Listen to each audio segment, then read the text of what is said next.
ശബ്ദമില്ലല്ലേ? ഇപ്പോഴോ ശബ്ദം വന്നു. അപ്പോൾ ഇത് തന്നെയല്ലേ റിലേഷൻഷിപ്പിലും വരുന്ന പ്രയാസങ്ങൾ? ഒരു വ്യക്തിക്ക് മാത്രമല്ല പ്രശ്നം, മറ്റേ വ്യക്തിക്കുമുണ്ട്. രണ്ട് കൈയും കൂട്ടിമുട്ടുമ്പോഴാണ് ശബ്ദം വരുന്നത്. ഇതുപോലെയാണ് നമ്മുടെയൊക്കെ ജീവിതത്തിൽ സംഭവിക്കുന്നത്.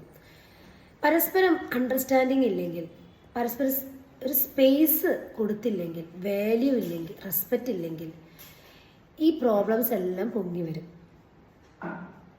എവിടെ നിന്നാണ് പ്രശ്നങ്ങൾ ഉടലെടുക്കുന്നത്? രണ്ടു പേർക്കിടയിൽ പ്രശ്നങ്ങൾ വരുമ്പോൾ തന്നെ ഒരാൾ അത് റിയലൈസ് ചെയ്യുക.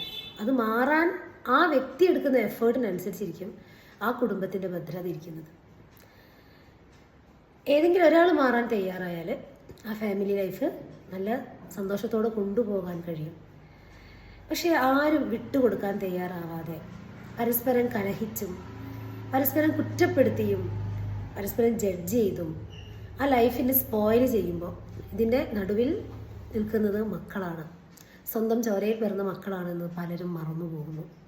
അപ്പോൾ നിങ്ങൾക്കിടയിലുള്ള ഭാര്യ ഭർത്താക്കന്മാർ തമ്മിലുള്ള പ്രശ്നങ്ങളിൽ ചെറിയ ചെറിയ ഈഗോയുടെ പുറത്തായിരിക്കും ചിലപ്പോൾ പ്രശ്നങ്ങൾ ഉണ്ടാവുക. ഒന്ന് തുറന്ന് സംസാരിച്ചാൽ തീരാവുന്നതേ ഉള്ളൂ ചില പ്രശ്നങ്ങളെല്ലാം. പക്ഷെ ആർക്കും ഇന്നൊന്നിനും സമയമില്ല.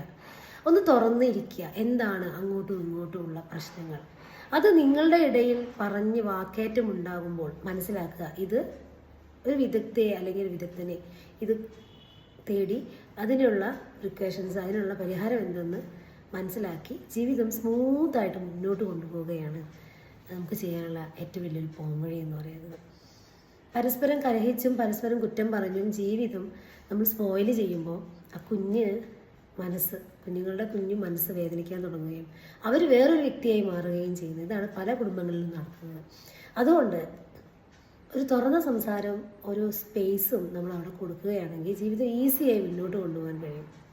റിലേഷൻഷിപ്പ് നല്ല സ്മൂത്തായിട്ട് മുന്നോട്ട് കൊണ്ടുപോകാൻ കഴിച്ചാൽ അഡ്ജസ്റ്റ്മെൻറ്റുകളും കുറച്ച് കാര്യങ്ങളൊക്കെ നമ്മൾ ലൈഫിൽ നിന്ന് ശ്രദ്ധിച്ചാൽ മാത്രം മതി.